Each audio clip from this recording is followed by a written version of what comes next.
If you have not subscribed to my channel, please do so by clicking on the subscribe button below. Hello friends, my name is Barry Nirmal, and in this video I wish to explore the topic of brainwashing with the aim of making people aware of its great dangers and teaching how to protect oneself and one's children from this evil.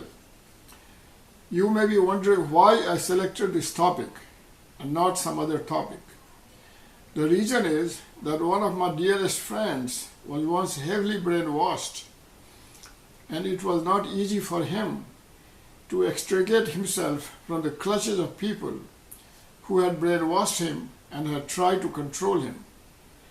But with the blessings of God, he was able to wash his brain clean and rid it of the dirty brainwashing that it had undergone. The consequences of falling prey to propaganda can be disastrous. The Encyclopedia Britannica, in its reference to Goebbels, states, quote, Goebbels, the leading propagandist of the Nazi Party, mastered to the point of near perfection every contemporary device for leading and misleading the public. It was largely due to his extraordinarily persuasive propaganda that the German people followed Hitler into the abyss, unquote. It was Goebbels who is reported to have said that if you repeat a lie 1,000 times, it becomes truth. Though Goebbels and his master Adolf Hitler were murderers and criminals, the tactics they used to control the minds of the German people should be studied by everyone, especially the youth, so as to prevent someone like Hitler from gaining power in the future. Brainwashing is carried out by all sorts of organizations and groups, as well as their leaders, especially charismatic leaders. Even though various types of organizations carry out brainwashing, the three kinds that are most notorious in this regard are political, religious, and military organizations. Now, brainwashing by political parties. Most political parties engage in brainwashing of their followers and supporters to varying degree.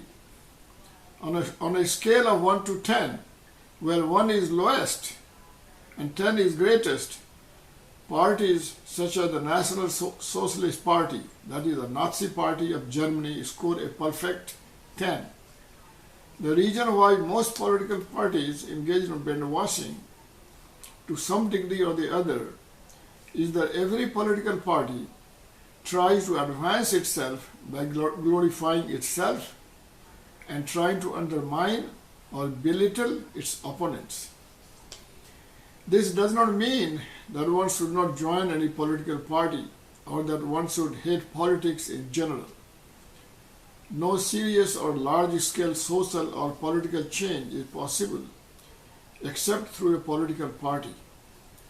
A political party that is well organized and well disciplined is able to bring about large-scale and thoroughgoing changes in the social, political, and economic system. For example, the 1917 revolution in Russia that created the Soviet Union was possible only because of the efforts of the political party led by Lenin and Stalin. And the 1949 revolution that created modern China was possible only due to the efforts of the Communist Party of China led by Mao Zedong. A political system that is dynamic and well structured and has checks and balances is able to take the country to great heights. For example, the political system in the USA is dynamic and has checks and balances.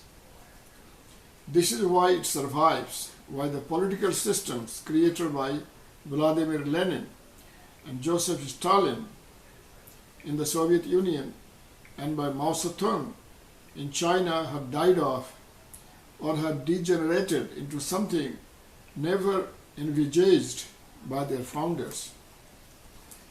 For example, in China, they have embraced capitalism, even though politically they call themselves Communist Party of China.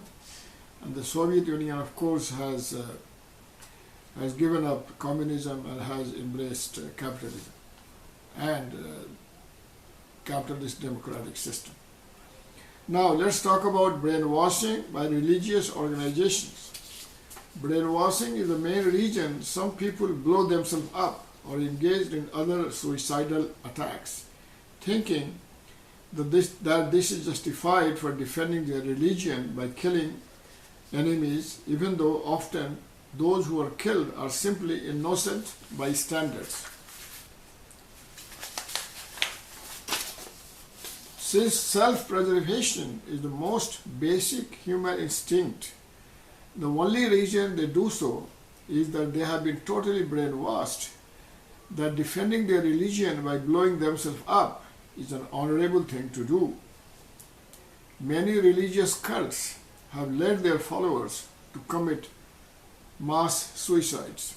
In 1997, for example, 39 members of the so-called Heaven's Gate organization committed suicide together in an event designed to coincide with the arrival of the Hale-Bopp comet, which they interpreted as their signal to leave the earthly existence. Most religious organizations engage in brainwashing of their followers and supporters to various degrees. On a scale of 1 to 10, where 1 is lowest level of brainwashing and 10 is the greatest, organizations such as the Heaven's Gate scored a perfect 10. The reason why most religious organizations engaged in brainwashing to some degree or the other is that every religious organization tries to advance itself by glorifying itself and by trying to undermine or belittle its opponents who can be of different religion or of the same religion. This does not mean that one should not join any religious movement or that one should hate religion in general. Religious organizations that respect other religions and render selfless service to humanity can be of great benefit to people and society. It was Swami Vivekananda who first announced that Hindus respect the validity of all religions. Now let's talk about brainwashing in military organizations. Military organizations, especially the armed forces of every major power in this world, engages in deep, serious, sustained, and large-scale brainwashing in order to control the minds of its soldiers and recruits. Because self-preservation is the most basic instinct of human beings, why would a soldier be willing to give up his life in the process of killing enemy soldiers unless he has been heavily brainwashed that this is an honorable thing to do, or he may be too poor, so he joined the army and he had no choice but to fight. Let us discuss the techniques of brainwashing. If you understand these techniques very well, you will be able to recognize the danger signs and be able to safeguard yourself or your children from its grave dangers. Techniques of brainwashing. Technique number 1, repeated assertion without argument or proof. Dealing with tricks of suggestion. Thowles wrote, quote, "If statements are made again and again in a confident manner, without argument or proof, then their hearers will tend to believe them quite independently of their soundness and of the presence or absence of evidence for their truth. More particularly, will his hearers tend to accept the suggestion of a speaker if he has what we may call so-called prestige, that is, the acknowledged dignity of authority possessed by cabinet ministers, bishops, and so on. Repeated affirmation or confident delivery and prestige are the essence of this technique. Technique number 2, promoting great leader who is built to be infallible. One of the most important techniques of brainwashing for an organization is to constantly promote and praise its topmost leader. This leader, who may be called a president, chairman, master, or guru, or a prophet, is supposed to be infallible and above reproach. Having elevated one individual to a god-like stature, this organization often uses this individual for brainwashing the members or supporters of the organization. For example, in Nazi Germany, chief propagandist Goebbels constantly praised Adolf Hitler, the murderer, as if he was god-like or sent by God himself to lead the German people to greatness. Similarly, in communist China, from the time of the election of Mao Zedong as the chairman of the Chinese Communist Party until his death, the party constantly elevated him to a god-like stature. Whatever words he spoke or wrote were supposed to contain 100% truth and nothing but the truth. Chairman Mao became like God, not only to the Chinese people but also for revolutionaries all over the world.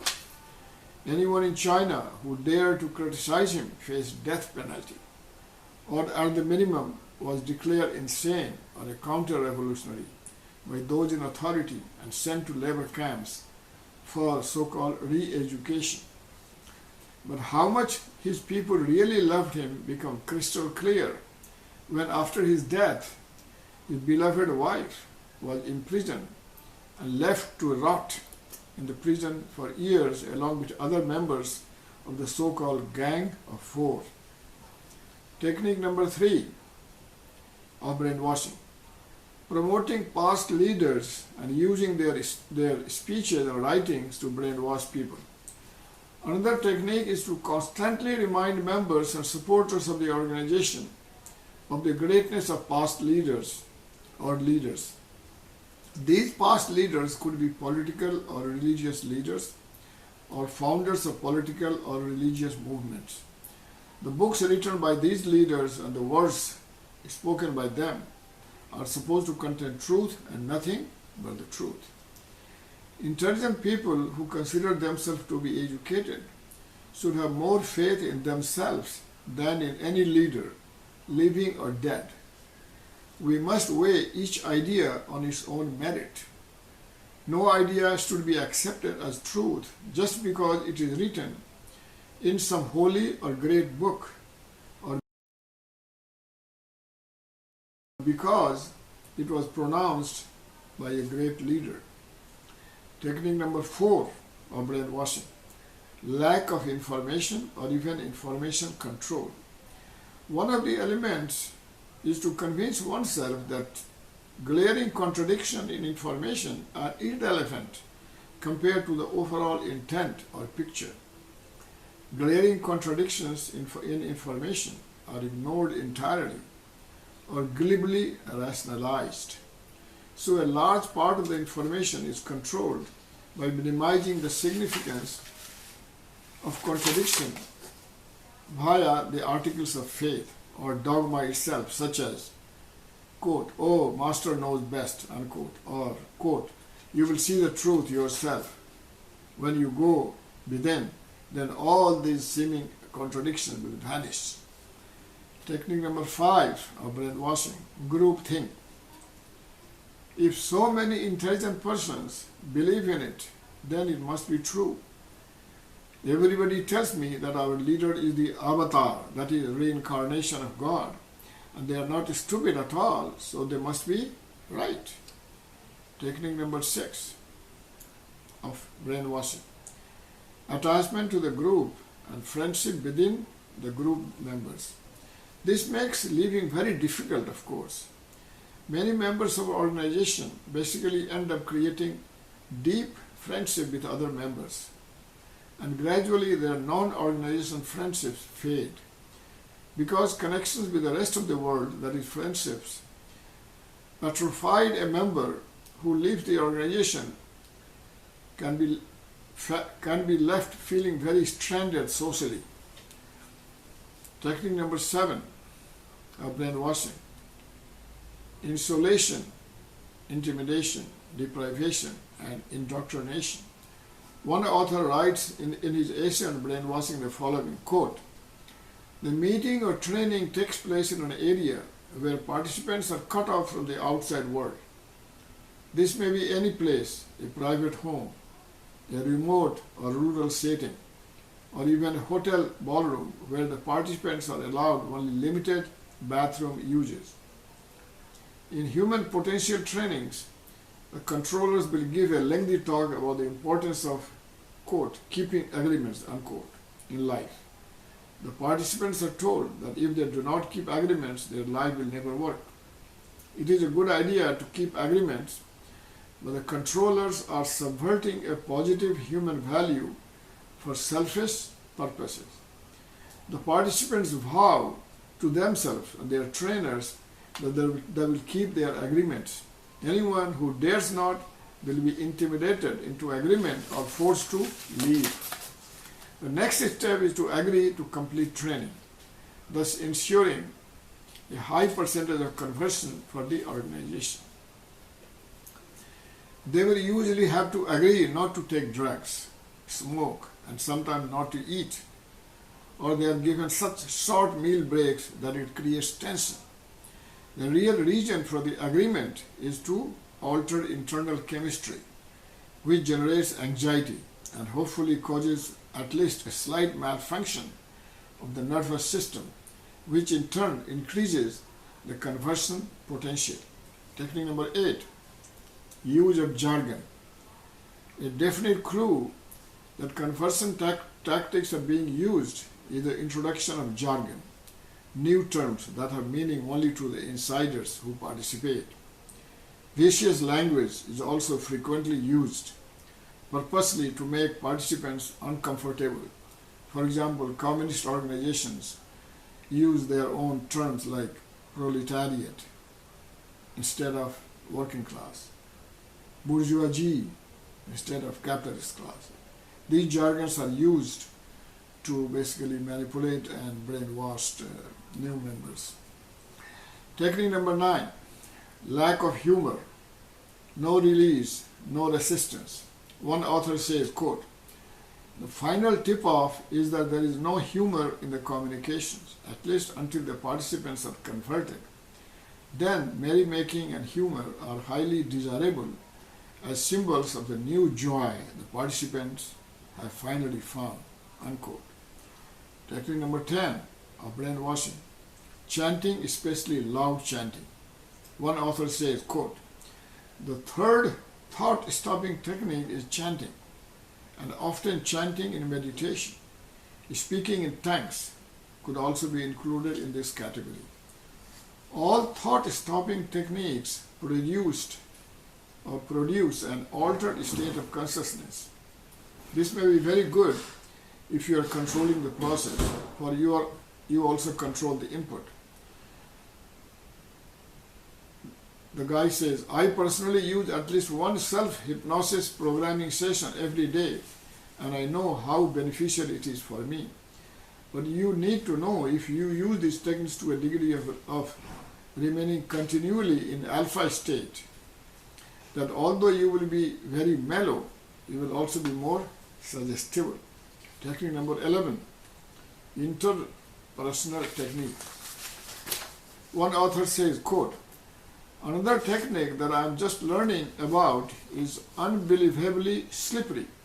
It is called an interspersal technique, and the idea is to say one thing with words, but plant a subconscious impression of something else in the minds of the listeners and or watchers.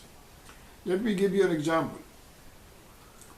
Assume you are watching a television commentator make the following statement: Senator Johnson is assisting local authorities to clear up the stupid mistakes of companies contributing to the nuclear waste problems. It sounds like a statement of fact, but if the speaker emphasizes the right word, and especially if he makes the proper hand gestures on the key words, you could be left with a subconscious impression that Senator Johnson is stupid. That was the subliminal goal of the statement, and the speaker cannot be called to account for anything. Persuasion techniques are also frequently used on a much smaller scale with just as much effectiveness. The insurance salesman knows his pitch is likely to be much more effective if he can get you to visualize something in your mind. This is a right brain communication. For instance, he might pause in his conversation, look slowly around your living room and say, "Can you just imagine this beautiful home burning to the ground?" Of course you can. It is one of your unconscious fears, and when he forces you to visualize it, you are more likely to be manipulated into signing his home ownership insurance policy. Now, let's talk about recent evidence that human beings can be easily brainwashed. The BBC Online on June 17, 2004 reported how the testimonies by two young women had helped to convict the Belgian child killer Dutroux, who had led a gang that kidnapped and raped 6 girls in the mid-1990s, leading to the deaths of 4 of them. Quote, "The courage of the 2 women seems all the more remarkable given that Dutroux had apparently brainwashed them both into believing that he was their protector by the time police finally came to rescue them on 15th August 1996. Jean-Marc Conrot, who led the initial investigation, testified in court that the girls had kissed Dutroux as police freed them. They thanked Dutroux, he said. It was absolutely terrible. They kissed him. That shows how much he had conditioned them. The above report clearly shows how these 2 teenagers were brainwashed by the same man who had converted and raped them into believing that he was their protector. It is clear that children can get more easily brainwashed compared to adults. Thank you very much. If you have not subscribed to my channel, please do so by clicking on the subscribe button below. You can also click on the share button and share this video with your friends on WhatsApp, Facebook, Twitter, or via email.